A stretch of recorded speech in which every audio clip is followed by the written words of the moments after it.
it is a big challenge to manage the entire work culture and manage the entire team. So do you suggest some of the tools or some of the things that you use personally, or you are suggesting someone to manage the team because it is important? Yeah. So anytime I approach a problem like this within a company, we have like three phases where first we focus on the mindset, and then we go into skill set, and then finally the tool set.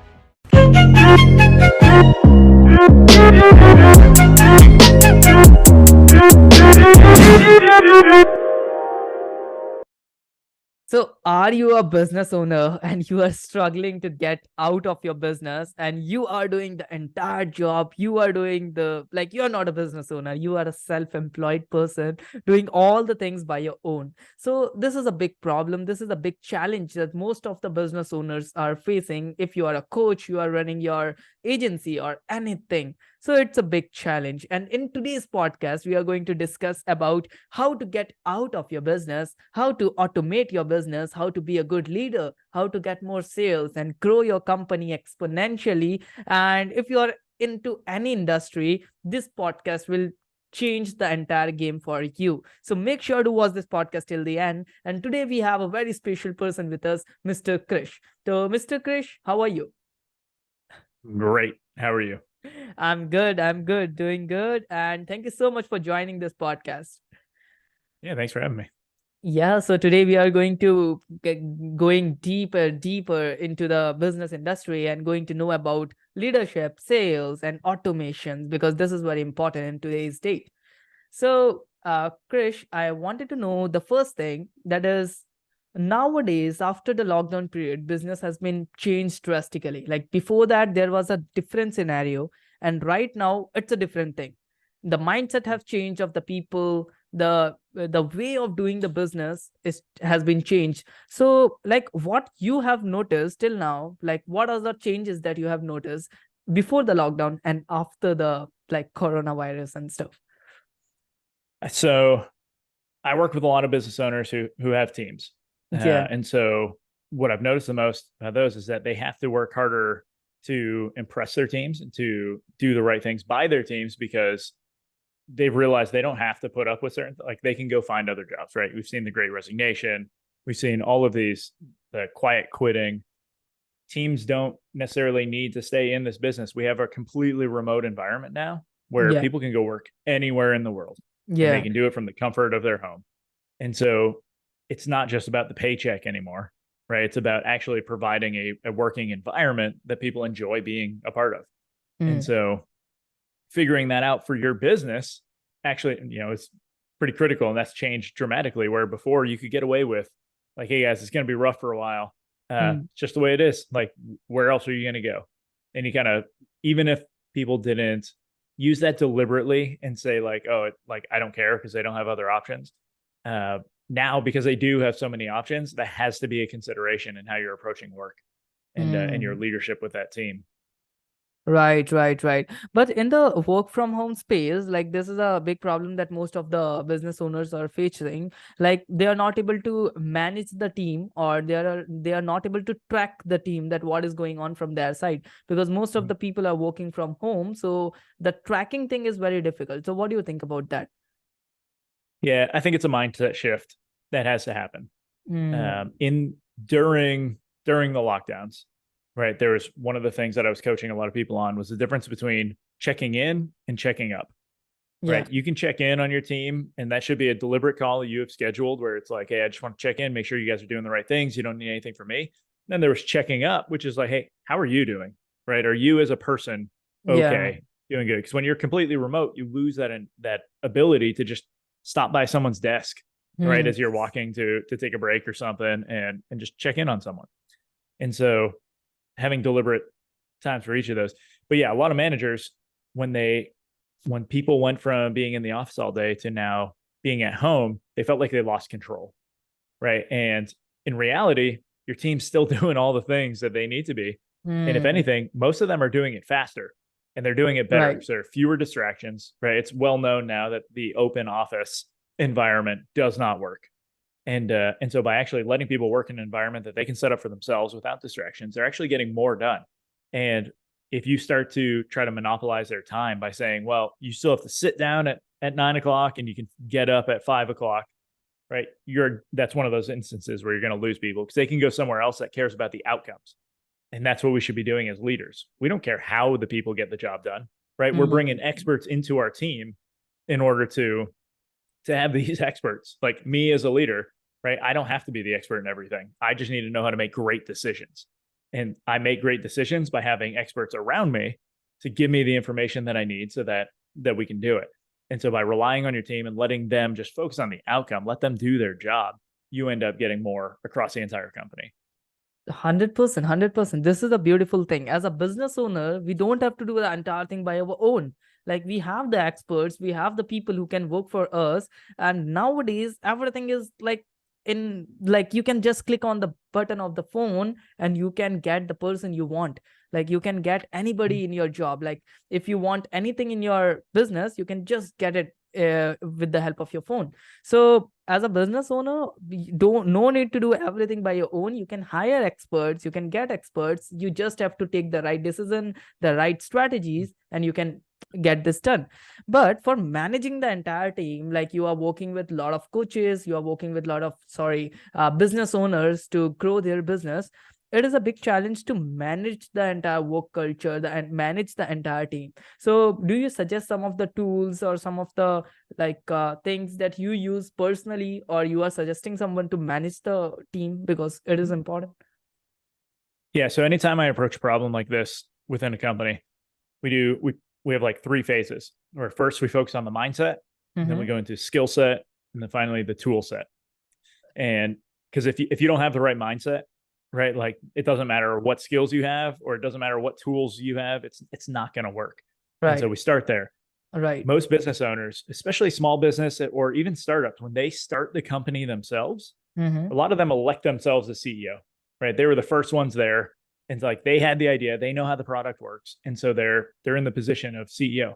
Just because you have that title doesn't mean you're the best person to actually lead the company. And you could actually be the best person, you just don't have the skills yet. And so once you can acknowledge that and say, okay, what within the company do I actually need to get really good at so that, I can let all those experts in, I can let them do what they need to, and I can focus on the stuff that only I can do as the leader of this organization.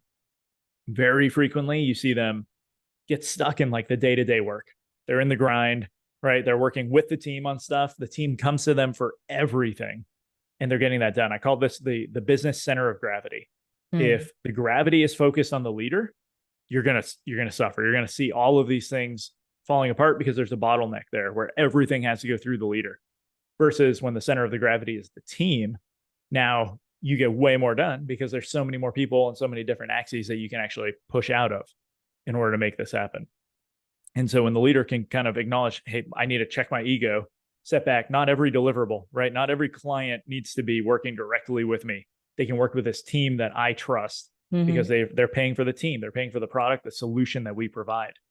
And once they can get that mindset, it's easy. Then we go in the skill set, and that skill is going to change per team because some teams just get it and they're firing, and I don't need to spend a ton of time working on this skill. I need to go find this one.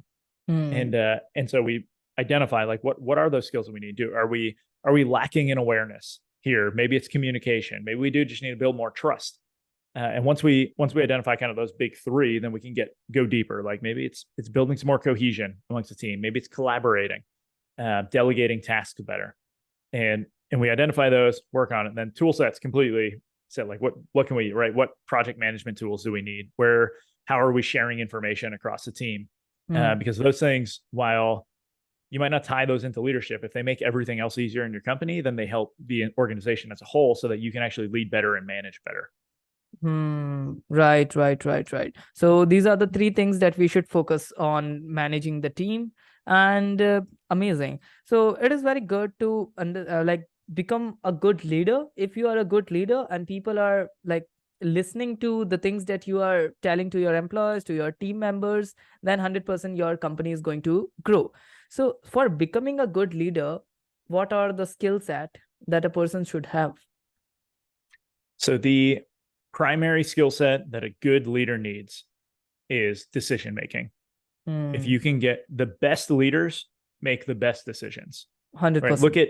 every leader that you have ever studied in history, right? Every military leader, every general, Yeah. every like big CEO of companies, they're not there because they made a bunch of bad decisions. They Mm, made great decisions that got them into that place.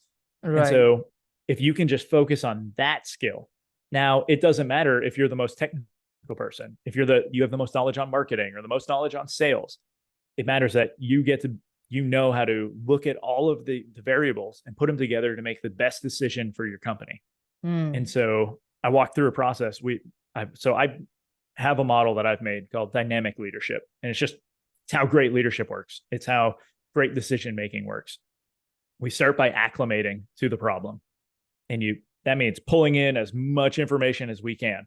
And this, a lot of leaders get tripped up here. So, well, now the late Colin Powell, who was a military army general, politician, everything. mhm. He had a principle called 40-70 rule, Okay. where you need to be able to make a decision once you have at least 40% of the information, and you should never wait till you have more than 70. And Mm, very frequently, you'll see a lot of leaders they're really hesitant, right? They don't want to make a decision because they're nervous they make the wrong one, or they make a decision right away because they think like this is the first thing that popped in my head. We just got to do it. If we move fast, everything will work. But by doing that, they cut off all these other options. right. And so we want to figure out, so how do I know if I'm actually at 40%? Right. And a lot of this comes down to just like getting reps in and figuring it out. But with acclimating, right, we're learning what questions should I be asking right now? What do I know? What like that I can use? What do I not know that I need to find out? And then Mm, we move into collaborating, where it's like you have a team, you have experts, you have people like you just brought up, right? I can just call people. Like I have friends, I have a network that if I have a problem, I can just pick up the phone and say, hey man, what would you do? And I mm, can get information from these experts to help me with making this decision. It mm. doesn't mean they're making it for me, but I'm collecting more information and I'm getting all these different perspectives because a developer on the team is going to think about something completely different than my sales guy. And Right. so like I can pull these in. It doesn't mean I'm going to use everybody's like exact responses, but I'm at least going to get those perspectives so that I can put myself in a better vantage point. CCD. This Uh, is a beautiful thing that we can use for our business. And there is a thing that most of the business person or agency owners are facing nowadays. That is that they have a clear vision that where they want to go, where they want to reach, but their team members or the person they are working with, they don't have the vision. They are just working for the money. They are just working for the paycheck. So how to take your tree, how to take your team and have a same vision for your company and grow exponentially, yeah. because you have a good vision, but your team doesn't. Yeah. Yeah. So there's a couple different ways you can approach this. One, there's the idea that one, if as long as your vision is clear and the team knows it, you have two types of people who are following. You have like willful followers and then forced followers. Yeah. You can view them like mercenaries or missionaries, right? Mercenaries are there for the paycheck. Someone offers them more money, they're going elsewhere. Yeah. Yeah. Missionaries are there for the mission. They want Yeah. to do that. In most B2B companies, they'll say like they'll come out with a strong vision and stuff, and they think it's for the customers. But like no B2B purchase is being made because you want to help the environment, right? They're being made because if Bill, who hired you, if that relationship fails, Bill gets Yeah. fired, right? So he doesn't care about the environment. They care about business outcomes. But your team who's working there definitely cares about the vision and the mission that you have around your company. And so you use that to rally them in. But what I would do is look at your team, right? Because you might not have the capital to be able to bring on those team members who would be missionaries, right? And so you're stuck with kind of having these mercenaries who are just showing up to get a paycheck. And that can be fine. For a lot of people, if they're still doing a good job and helping you move towards your goal, that Mm, might not be a problem, mm, right? It means you might not be able to rely on them for certain things or for growth with the company, mm. but it can be okay. It doesn't have to be like that big of a deal.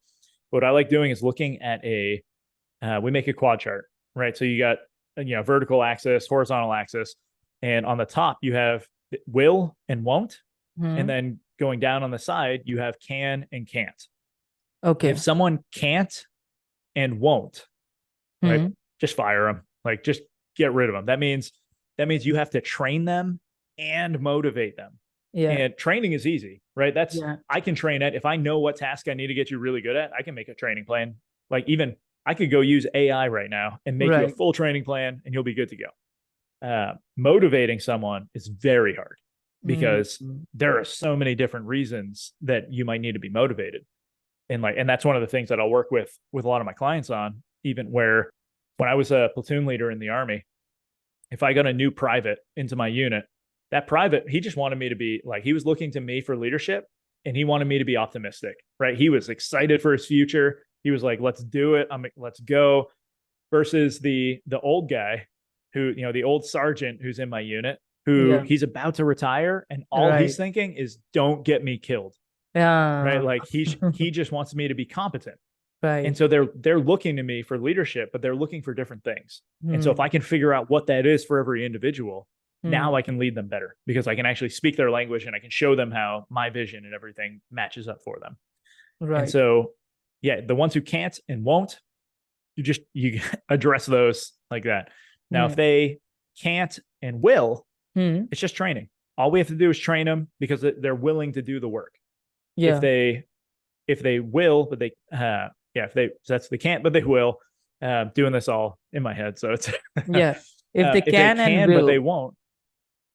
Yeah, but if they can and they will, that is like an all-star employee. You want Hmm. those people on your team because those are the ones who are going to figure it out for themselves, right? They don't even need you to come tell them, hey, you got to work on this. They've generally built up their own plan that says, like, this is my role. I need to get really good at these skills in order to be able to hit the outcomes that I'm tasked with.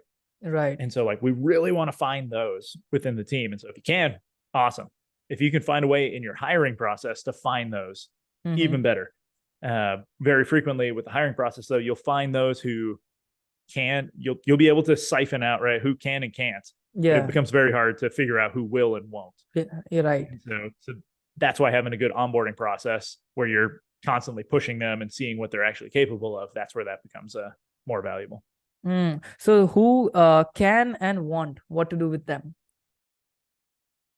So those that can and won't, that's where if you can figure out how to motivate them, awesome. Hmm. Otherwise, you something an easy way to get around this, talk to them and just have those counsel. Like I recommend actually meeting with your team very frequently, individuals. And if you have a large team, you should have leaders under you who can meet with individual team members, right? Doesn't Hmm. mean the person at the top has to meet with everybody, but you should go into a one-on-one meeting and say, hey man, you're great at your work. Like you crush it on all of these tasks, but like I don't get the impression that you want to be here or that you Hmm. want to grow with the company. Let's talk like what would we need to do to make this feel like the environment that you actually want to be a part of? Because maybe it's easy. Maybe Hmm. you want to only do a 4-day work week and that would just blow their mind, right? Like having an extra day for every weekend would be awesome. And they're in a position that we can facilitate it and it Hmm. doesn't impact anybody negatively. Why would we not do that? Right? Hmm. We're still going to get the same output. So yeah, we had to make like a little change to this, but Right. now this person's motivated to work and they can. So we just move them up into that positive quadrant and turn Right. them into an A player. Right, right, right. Totally understand. This is a beautiful concept. This is a beautiful concept. Even I'm going to use that. And apart from that, as you told us that you have a beautiful onboarding process of your like team members, like what is the hiring process that you use? Like how to hire the good person? So anytime I'm coaching on a hiring process, I'm recommending a couple things. First, you got to figure out how to get people in the door. And Hmm. and for a lot of this, like I will say, I'll refer people out to specialists in hiring and Yeah. stuff. Like I don't usually take this on myself, but if I'm just coaching and giving advice, Hmm. um, the let's figure out how do we create a posting that excites people, right? Hmm. That is very clear on what we want, but also has what we don't want. Because a lot of people, if you make a really good job posting, right, that's Yeah. appealing, it's sexy, everyone's going to apply Right. and stuff. But so we need to be able to say in there, like, we do not want someone who does these things. And Hmm. now some people will self-select out, and that's fine. You can see it. A lot of people criticized like Elon Musk with Right. all the hiring he did for Twitter when he took over. But like he said, hey, if you want to work the hardest you have ever worked in your life, this is a job for you. Now, I'm Hmm. not saying that's like the best work environment, but some people applied because of that, right? So if he found a way to filter out the people he didn't want from the people he did want, awesome. Right. Uh, in the interview, I'm doing a couple things, and this is something I recommend to every business owner, every coach, there is one thing that I will preach forever, and it is two critical questions that you should be asking at all times of everyone, because we're asking it of ourselves. Am I safe, and do I matter? Right. So we have this reptile brain, and it's just trying to keep us alive.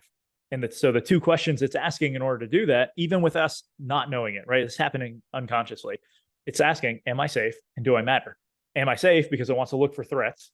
And then the do I matter, because we come from tribal environments, right? If you got kicked out of the tribe back in the caveman days, you were probably going to die. You're not going to make it on your own. Saber-tooth tiger is going to get you. Right. And so when you realize that everyone is asking these questions constantly, right, you can go into like a job interview, and like I've gone into interviews where the person is visibly sweating, right? They're shaking, they're nervous. And I just think, okay, how can I make them feel safe and like they matter? So the first thing is, hey, this is just a conversation. We're just going to chat, right? I'm not doing this interview style where I'm just going to pepper you with questions. I just want to get to know you better, and I want you to be able to get to know me better. Then for the do I matter part, it's like I'm trying to judge if you're going to be a great fit for this job, but I really want you to make sure that I'm a good fit for you.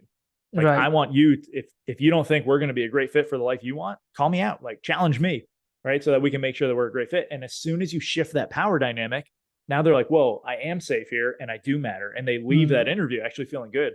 Like I've connected with people on LinkedIn who are now almost like friends, or they're coming to me for advice, even though I declined them on the job. I say, hey, you're not the best fit, but we built like a quick relationship, and they felt like they could trust me because of that. Now you can use that with your team. You can use that with coaching clients. You can use that with anyone, right? If you are a coach, because I know a lot of your listeners are, if you want to increase the retention of your clients, make sure to address those two things. If you go into a coaching call and you're making them feel safe and like they matter, they're going to stay with you a lot longer over time, because you've built up trust much faster than anyone else can. And so, yeah, strongly recommend those two questions to get through that. But so you do the interviews, right? Make sure they're a good fit. And then you run some sort of test that actually like defines whether they can actually do the job. And so the test should be something you pay for, because so many companies will just say, hey, I need you to do this marketing strategy. I need you to do this. And they don't pay them. And someone's putting in like 6 hours, 10 hours of work on this one project in hopes that they get the job, and they just did all this work for you for free. And so if you can pay them, even if it's flat rate, hey, you're hiring a content writer, right? Say, hey, I need you to write this blog post. I'm going to pay you, $100 or whatever just for this post. We're not even going to publish it. We're going to post it it's going to live in Google Drive until Google servers die, which may never happen. But it's just going to be there. But we're going to pay you because we don't like, asking someone to do work for free. Right. And so just there, one, you're building more trust with them, right? They're like, hey, if they might not even use this post, but they're going to pay me, how well are they going to treat me when I'm actually working for them? That's going to improve. But anyways, you do that test, and then have multiple people on your team review that test. Don't just leave it up to the one hiring party. Get other people who work on content. Get the other people who are going to be working directly with this person and say, one, how do you rate their work?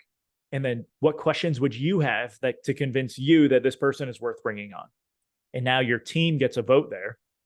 So when the person does come on, everyone's going to be much happier to have this team member. So then you go into so that's the hiring process. And then that brings you right into the onboarding experience, which onboarding isn't like an event. It's just this ongoing experience for them.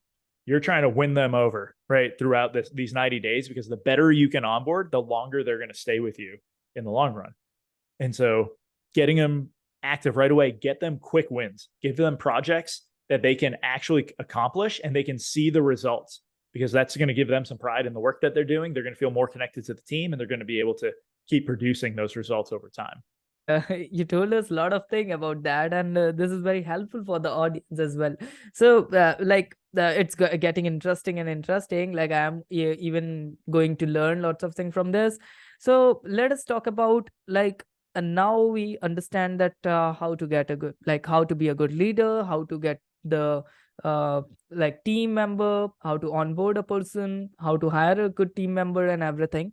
But now the viewers who are watching this video, who are an agency owner, who want to become grow their business, who want to grow their coaching business, how to get their initial clients, because this is a big problem. Like people are not able to sign clients, and I know that you are a very good person in that. So can you please tell us about how to get clients Yeah. online with the help of this online era?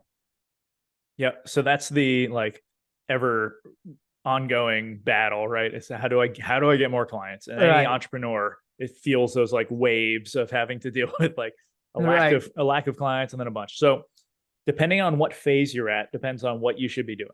One, you should always be working like the branding side, right? Mm. Always be creating content, always have something on your website that people can interact with, because this is the long-term play that's going to Mm. get you more clients in the long run. Okay. From day one, like if you're someone who is working a full-time job and you're Yeah. starting this on the side, Mm. start now creating the content, doing the things, because then by the time you leave your job, people are coming in and you're actually drawing that just Mm. naturally, right? Organic works. Referrals is another big one. There's actually a really good video from Alex Hermosi somewhere on Yeah. YouTube, just Which talking one? about that. Alex Hermosi? Yeah, It's I know them. it's specifically around getting your first 5 clients. Mm. And it's just go through your list on your phone, right? Go through and ask people, do you need any of these services right now? Some of them are going to say no. You're like, okay, do you know anyone who could use these Mm. services right now? Because a Yeah. lot of people don't even ask for referrals. Yet, if I can get a friend to introduce me to one of their friends, Yeah. like the odds of that person working with me go up because their friend they bet their reputation on me. And so, and that goes a very long way. Now, if you're with that, that's fine. Something I experienced this past summer, and it was awesome. I ran a summit, and the idea behind this was that I was working for a company, and then I stepped off and started working for myself. And because I moved out to myself, I couldn't take any of those contacts and that those lists I built up while working for the company. I had to Yeah. leave those there. And Mm. so now I need to start from scratch and build up my own list. And so I started doing the things, right? Posting on social, doing that. But at the same time, I reached out to, I think, 8 total um, presenters, like people who were in my space that work with my target audience, but aren't in competition with me, right? So we all provide different solutions. And in this case, it was for marketing agencies. And so, I had a team who works on partnerships for marketing agencies. We had a guy who just does like email marketing for Yeah. marketing agencies. And then there's me doing leadership. And Mm. we have all of these different companies, and we turned it into an all-day summit. I think I paid $100 for hop in, and Mm. we ran the summit on there. Everyone marketed that event, right? So all 9 presenters did marketing for this to promote it. I reached out to a couple companies and said, "Hey, could you be a sponsor for this event? It won't cost you anything to be a sponsor. All Mm. you have to do is help share this on social media Yeah. and stuff. And then we'll put your name up. We'll even give you a spot during the event." And so it was a no-brainer for them, right? Like, oh, I have to do a couple social media posts, and I told them I'll even write the copy for you. You just have to share it. And that so they shared it, which increased the numbers. And so now I went from having no one on my list to a couple hundred like immediately, right? It was Yeah. just super fast. We run an all-day event that overall, I think even with like the email marketing and stuff, it cost maybe $150 to execute this. And afterwards, so now I get one client, the week after, that client just paid for the event and everything else. And so now I can reinvest that money to do more events like this, maybe even every month, finding different groups to target. Yeah. But now I also have a list that I can market to. And so I would strongly recommend run a summit. Super easy to do. In fact, people can reach out if they want to get an example. I think I have all the recordings and like the process for what I did. Uh, but that was mind blowing with the results that we were able to get from it, because it's not something a lot of people are doing, right? You see bigger companies Mm. doing these events, but what if you just work with others, right? And then you Right. also get these partner relationships that you're Yeah. building. And so I've actually gotten almost more referrals from the other presenters at Uh-huh. this summit than I have Okay. gotten clients from the summit, like direct clients, people coming to me versus, those presenters who I built good relationships with now, who are like, oh, I know a guy who can help you. And they send them Amazing. my way. And so, yeah. And then otherwise lead gen, get in other channels, paid traffic, right, is valuable if you can, but keep in mind when you shut off paid ads, that traffic goes away. And it's only going to cost more over time as more and more people keep getting into the game and they start outbidding you for those Yeah. keywords and things like that. So if you're doing paid, make sure you have a strategy for it. And this, I used to work for a marketing company, so like I have a lot of knowledge around what to do on that side for getting clients. But yeah, just create something. Fine, I think I said this at the start, but create an asset, something that really shows what you do, that Content. you can put, yes, content wise, that you can put on your site and just get their email, right? But you want to, with it, you want to solve a problem that they're having, like an immediate problem, and resolve it with what you're doing. And so Mm, you're creating this asset for a very small problem, but you're showing them at the end of this that, hey, we fixed this for you, right? You got all this content. It shows you how to do all this. You're going to get great results. But that's only a small piece of the puzzle, right? Like you still have to worry about this and this and this. If you want to right. get answers on that, talk to me. I can help you actually work through that. Let's jump on a consulting call or whatever to see what your issue is. Right.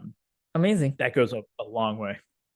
So just a quick question that now we have covered each and everything, that how to start an agency or how to start a company and how to grow that to the initial level. But now let's talk about how to scale a company. Like if somebody is in 10K or 20K per month, how they can go to 50K, even 80, 100K per month. So how to scale the agency? What are the things that you can share with the audience? Yep. So very simply, do more, better, new. Focus. If you're doing something that's working, figure out how can I do more of this, right? Mm, Because you know it works. Now start doing it at volume. What's nice about that is by doing it more and getting more volume, you're getting more reps. You're learning more about what you're doing. And then right. you move into better. All right, how do I do this better now? And you've learned all the lessons in the more stage so that you can get really good at doing it better. Then look at doing something new. A lot of times companies will say, okay, I'm doing 10K. I need to go up to 20K a month. Let me try something new. It's like, no, skip that because you're going to distract yourself. You're going to stop doing all the things that are already working, right? Mm. So focus on more, then do better, then new. Yeah, amazing. Like, first of all, that the things that are working for you, scale that, get more volume and work on that, and just find out the problems that you are facing, overcome that, and eventually you are going to grow. So thank you so much for this podcast. Like, this was amazing. Thank you so much for your time. And like, guys, we are going to share all the links in the description. Go there, follow him. If you want any type of consultations or anything, just drop a message. Krish is going to respond you. Thank you so much, Krish, for like giving your Awesome. valuable time. Yeah, thank you. This was great.